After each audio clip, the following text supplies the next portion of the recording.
three L's: lights, leads, and leaks. Okay. Now remember, you have 6 lights in 3 sections. Okay.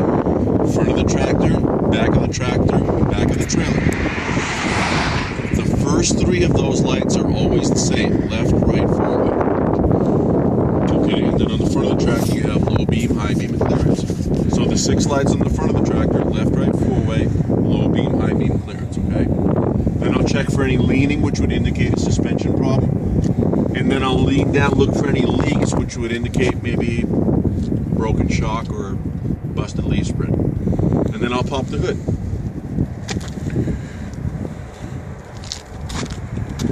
Okay. Now remember, or at least the way I like to teach it, is what I call the inside-out method. Okay? So in other words, do your engine, then your steering, then your suspension, brakes, and tires. So starting with the engine, 2 simple words: my engine. My engine has 8 letters, so I know I have to find 8 engine things. I've got 4 on the passenger side, 4 on the driver's side. So I'll get the passenger side done first, and then I can spend the rest of the pre-trip on the other side. Okay, I'll check my coolant level. I'll check my alternator, make sure it's properly mount secured. I'll check the belt to the alternator, make sure I have no more than 3/4 of an inch of slack. And number 4, I'll check my belt-driven water pump to make sure it's properly mount secured and not leaking, okay? Okay, now I can spend the rest of the pre-trip on the driver's side.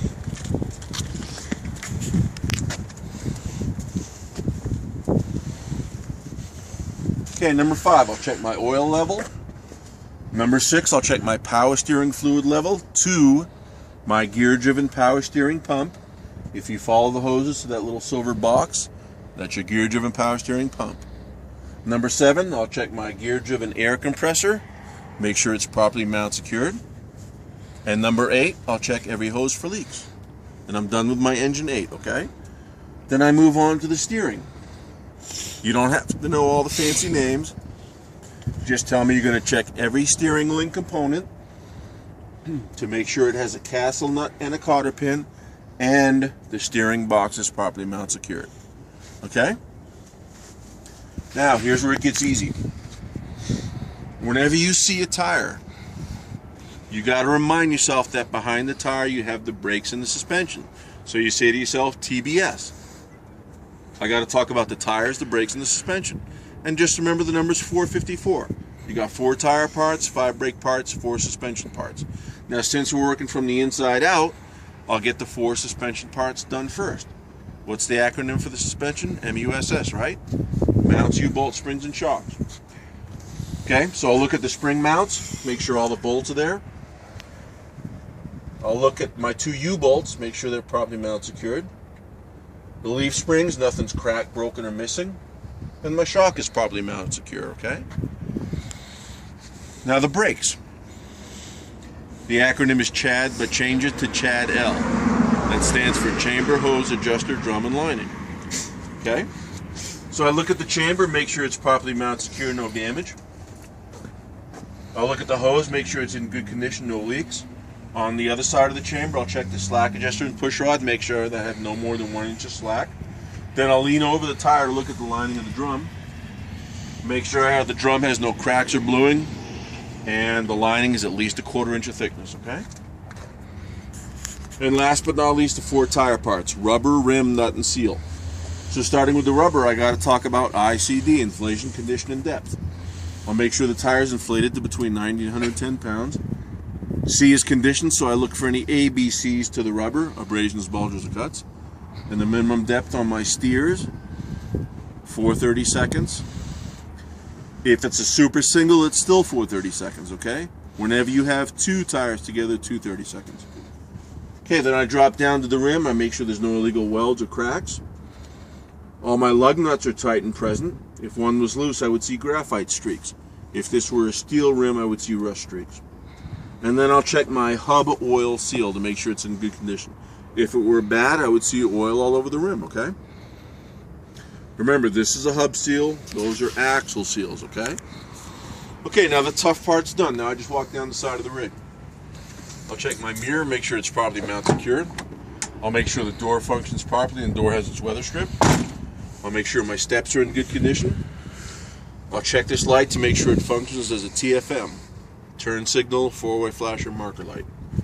My fuel tank, I'll take the cap off, make sure it has the gasket, make sure the tank has no damage, it's in good condition. Inside my safety door, I'll check my FET, fuses, extinguisher, triangle. Okay, and the extinguisher has to be at least 10 BC with a pin. Now when I get to the catwalk area, I do what's called a zigzag. I go from left to right, down at an angle to the right, down to the right. So starting at the top left, I look at my exhaust. It's properly mounted secure. I don't see any soot or carbon, so I know I don't have any leaks. Then I go straight across to the top of the trailer. I'll check the lights and reflectors. Then on the back of the tractor up there, I've got those silver reflective strips. Then I'll check my header board, make sure it's in good condition, no cracks or damage. Then I'll check my air and electric lines to both sides, make sure they're in good condition, no tears or cuts. Right there I can see my catwalk, I'll make sure it's properly mounted secured. Right here I can see the frame rail, I'll make sure there's no illegal welds, cuts, or drill holes. Under the catwalk, I'll check all three sections of my drive shaft. You basically have 3 drive shafts. Make sure they're not dented, okay, because they're nothing more than a steel tube that comes balanced from the factory. If a rock flies up and dings one, you're going to get some serious vibration, okay? Okay, now the catwalk. Just remember the number's 45. You got to talk about 4 things on the fifth wheel area. Number 1, I'm going to make sure the mounting bolts hold the platform to the frame. Okay, so that's a mounting bolt right there. Okay. If my arm is the frame rail, the platform rides the frame rail, and the mounting bolts will be where my knuckles are. Okay. Number 2, if that release arm is in, that means the locking jaws are around the shank of the kingpin.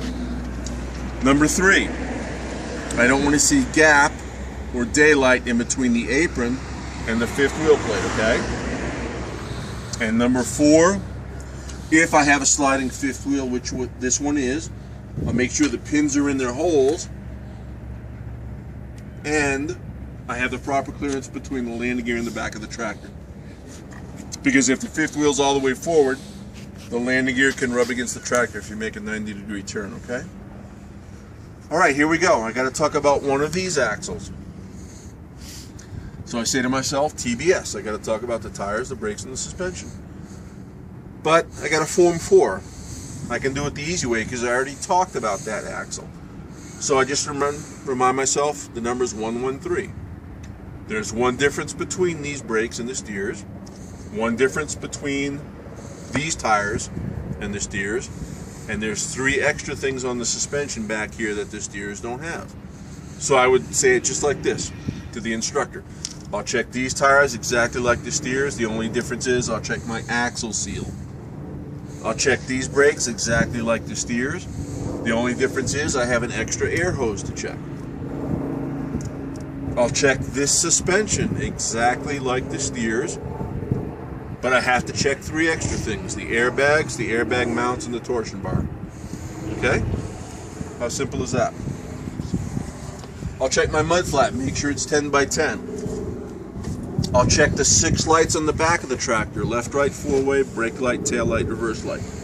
I'll check my landing gear, make sure the handle functions in high and low, and there's no damage to the landing gear. Okay, then I'm going to walk back to this mid-marker light.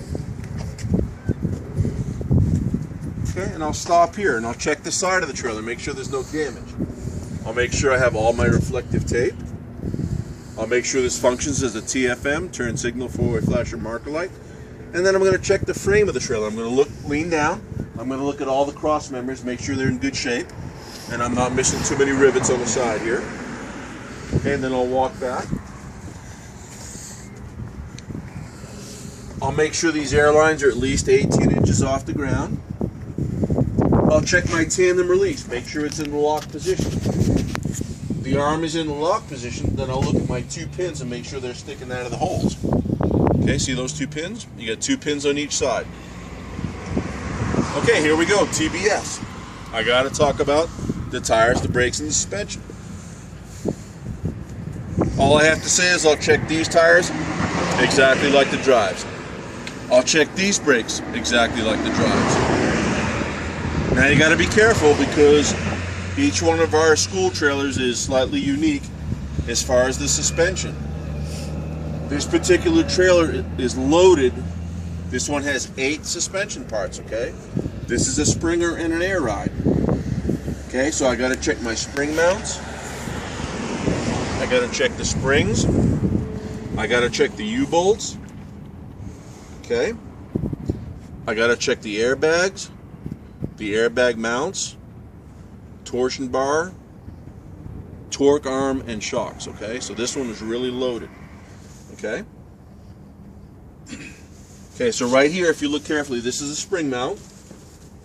That's a spring, right there. That flat arch. There's a torque arm. There's a torsion bar because it goes that way. I can see the airbag, so you know you have to check your airbag mounts. Right there, that vertical tube is your shock. Okay. So this one's really loaded. This is unique. Okay, I'll check my mud flat, make sure it's 10 by 10. 10 inches away from the tire, 10 inches off the ground. I don't know if I remembered that one up there. I'll make sure I have my hooks. Okay, that holds the door open. I'll check my ABS light to make sure it functions properly. Okay.